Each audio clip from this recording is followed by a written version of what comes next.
Mad Munchkin's Reaction Theatre, Episode 4. Need for Speed. Movies based on video game franchises have suffered in translation because the interactive element is removed. You are essentially watching a video game that you cannot play. So to make up for the lack of interaction, you need to have a movie that is emotionally accessible, relatable, and credible, while at the same time remaining true and faithful to what the movie is based on. Referencing the first ever movie that is based on a video game is not a good idea, especially when it's the Super Mario Bros. Movie. Let's pretend that movie doesn't exist, shall we?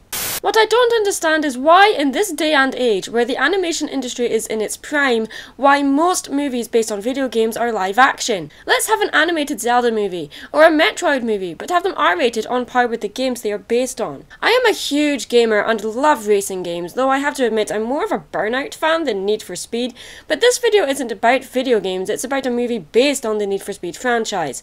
Did this movie make the transition successfully? Well, not only is it a poor adaptation, but it's also a poor movie in general. The entire time I was watching this movie, it definitely lived up to its title every second. It needed more speed. Insert inappropriate narcotics joke here. Seriously, this movie was ironically slow-paced. Even the movie referencing speed made it slow down, because I started to wish I was watching Speed. This movie right from the get-go introduces Monarch, played by Michael Keaton. Inevitable Batman references must be avoided. My Batman reference jar is almost full, guys. Keaton is the glue that holds this movie together from what is otherwise a poor choice in casting. The characters are basically stock cookie cutouts. The foreshadowing and character establishments were so painfully obvious that I found myself counting the ceiling tiles of the theatre, knowing exactly what was going to happen. The token female character who amazingly knows a lot about cars. Why are we surprised? Because she's a girl! And girls don't know anything about cars, right? Better tell Desiree Randall Wilson that then. Something tells me she didn't get that memo. Showing one of the greatest car chases in film history in your movie is also a bad idea. This movie is making promises it cannot possibly keep. It's basically saying, hey, remember this scene from Bullet, one of the first legendary car chase movies starring Steve McQueen? Yeah, this movie's gonna be even better than that, dude.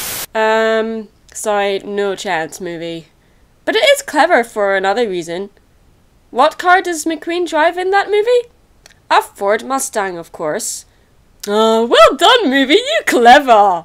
The stunts, though imaginative and inventive, were so far-fetched that I had my head in my hands several times.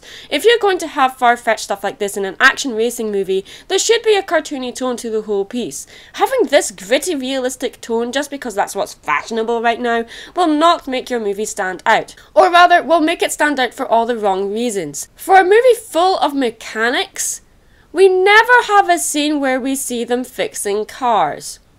Oh, apart from that, for a few minutes at the beginning. But even then, it's on a car that isn't even driven in the movie. I mean, the plot revolves around finishing building a car.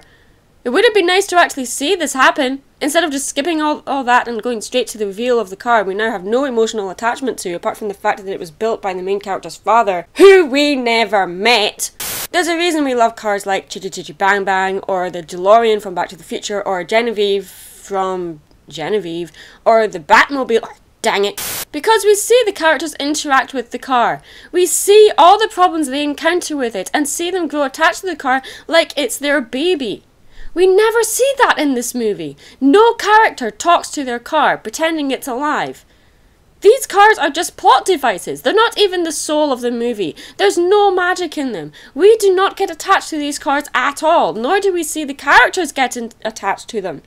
It really made me feel detached to the movie. This just felt like it was soulless. That being said, you know there's something seriously wrong with a movie when the cars have more substance than the people driving them. Finding yourself cringing more about the paintwork getting scratched than the driver getting injured. Or maybe I'm just sinfully sadistic. I did love the cinematography in this movie. The lighting, the angles, the first-person viewpoint in the driver's seat, which we really needed to see more of. We have a literal Deus Ex Machina in this movie in the form of Benny, who hovers above the racers wherever they are, appearing in various different settings in conveniently the right type of plane or helicopter for the situation at hand. How convenient! All we need now is a guy sitting on top of a truck on the motorway shouting, "Yo, for So, do I recommend this movie?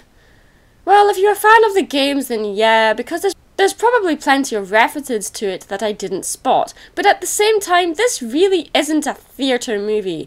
This is a movie you would watch on a Sunday morning while nursing a hangover. Nothing too fast-paced that you need to really focus on all that much. But hey, the cars are pretty! I'm Mad Munchkin. Stay creative.